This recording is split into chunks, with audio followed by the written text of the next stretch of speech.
Hello students, welcome to part 2 of chapter 1। तो पिछले video में हमने यहाँ तक डिस्कस कर लिया था। तो आज हम पढ़ेंगे इसके डिटेल में प्रिपरेशन ऑफ सॉइल। जो प्रिपरेशन ऑफ सॉइल है वो बहुत ज़रूरी है क्रॉप उगाने से पहले। ठीक है, जब तक हम खेत को जो है उसकी प्रिपेयर नहीं करेंगे, उसको हम खोद के बाहर नहीं निकालेंगे, उसकी प्रिपरेशन नहीं करेंगे, ठीक है, वो बहुत ज़रूरी स्टेप आ जाता है। सभी क्रॉप्स जो हैं वो सॉइल में वेल मतलब अच्छी होनी चाहिए, जो कि पोरस होनी चाहिए। मतलब पोरस मतलब छोटे छोटे छेद होने चाहिए ताकि पानी उसमें हो एंड माइक्रो ऑर्गेनिज्म उसमें होने चाहिए। लूज सॉइल में एयर जो है वो एंटर करती है जर्मिनेटिंग सीड्स। ये सीड्स जर्मिनेट हो पाए जिसके लिए एयर चाहिए होती है रेस्पिरेशन के लिए। जो माइक्रो ऑर्गेनिजम्स हैं वो मल्टीप्लाई होते रहते हैं पोरस और मॉइस्ट सॉइल में। ठीक है, मॉइस्ट सॉइल होती है जिसमें एयर और पानी दोनों प्रेजेंट होते हैं, उसे हम मॉइस्ट सॉइल कहते हैं। जो प्लांट्स की रूट है वो लूज सॉइल में पेनिट्रेट कर जाती है, मतलब नीचे तक चली जाती है।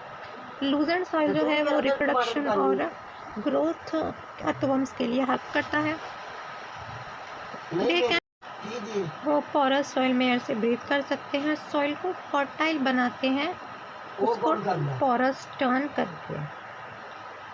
ठीक है बच्चे, सॉइल में वाटर, एयर, ये सारी चीज़ें प्रेजेंट होती हैं डेड ऑर्गेनिजम्स की। जो डीकम्पोजिशन होती है डेड ऑर्गेनिजम्स की वो माइक्रो ऑर्गेनिज्म द्वारा होती है, जो कि वो सॉइल में न्यूट्रिएंट्स जो है वो आपके अब्सॉर्ब कर देते हैं।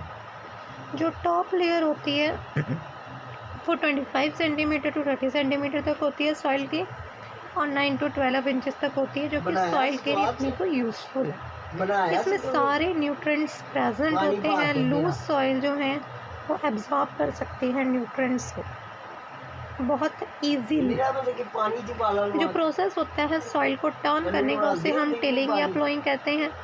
Earlier the ploughs were made purely from wood. पहले जो प्लोज थे, ठीक है, वो जो है वो बनाए जाते थे वुड से। ठीक है, अब आयरन प्लोज वगैरह आ चुके हैं, तो ये सारी एडवांसमेंट जो है वो टाइम के साथ आ गई है। हाँ ठीक है बच्चे, टेक्नोलॉजी की एडवांसमेंट के साथ क्या हुआ, वुडन प्लोज आयरन प्लोज से रिप्लेस हो गए। और नाउ डे जो ट्रैक्टर है ना, वो driven tillers are invented are B. जो ड्राई सॉइल है, मतलब जो आपकी सूखी मिट्टी है, उसको प्लोइंग से पहले, मतलब उसको खेत को प्लो करने से पहले उसको क्या चाहिए, पानी। ठीक है, जब हम सॉइल को प्लो कर देते हैं तो जो उसके सॉइल के लम्प्स हैं, ठीक है, वो लम्प्स जो उसका सॉइल है ना, वो लम्प्स मतलब उसके ढेले जो है वो फॉर्म कर लेते हैं। कई बार जो ये बड़े बड़े ढेले हैं वो हार्ड हो जाते हैं और स्मॉल पीसेस में हम इनको तोड़ना पड़ता है। जो ये लम्प्स है इन्हें क्रश किया जाता है प्लैंक या लेवलर की हेल्प से। लेवलर जो है वो लेवलिंग के लिए यूज़ किया जाता है फील्ड की। अगर कोई सॉइल रिच नहीं है न्यूट्रिएंट्स में तो मैन्योर फर्टिलाइजर्स वगैरह उसमें ऐड किए जाते हैं, ताकि जो हमारी सॉइल है वो क्या हो जाए, न्यूट्रिएंट रिच हो जाए। नेक्स्ट आते हैं इम्प्लीमेंट्स की एग्रीकल्चर टूल्स क्या क्या होते हैं, जैसे प्लो हो, लेवलर एंड कल्टीवेटर। तो पहले आ जाता है प्लो। ये प्लोइंग के लिए यूज़ होता है, turning over the soil and mixing the manure into the it. तो ये सब चीज़ों के लिए जो हमारा प्लो है वो यूज़ होता है। इसको वीड्स की अपरूटिंग के लिए भी यूज़ किया जाता है। आपको पता है वीड्स जो है अनवांटेड प्लांट्स होते हैं जो हमारे मेन प्लांट के साथ उग जाते हैं, तो उनको भी अपरूटिंग के लिए यूज़ किया जाता है। This lasted longer than wooden plough. और जो आपके न्यू आयरन प्लोज आ गए हैं वो इससे ज़्यादा देर टिक जाते हैं वुडन प्लो से। हो गया था ये प्लो लाइक आयरन इम्प्लीमेंट होता है। ये देखो, ये आयरन प्लो है, ये आपका वुडन प्लो है, ये आपका कल्टीवेटर। ठीक है, उसके अंदर small would and iron plate होती है सॉइल को टर्न करने के लिए, ये डीप टिल करने के लिए यूज़ होता है। नेक्स्ट आता है आपका कल्टीवेटर।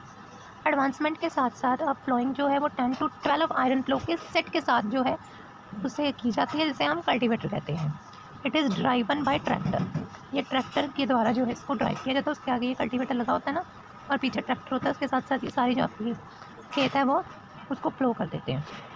नेक्स्ट आता है सोइंग सीड्स। अब सीड्स को सो करने का मेथड हम डिस्कस करेंगे।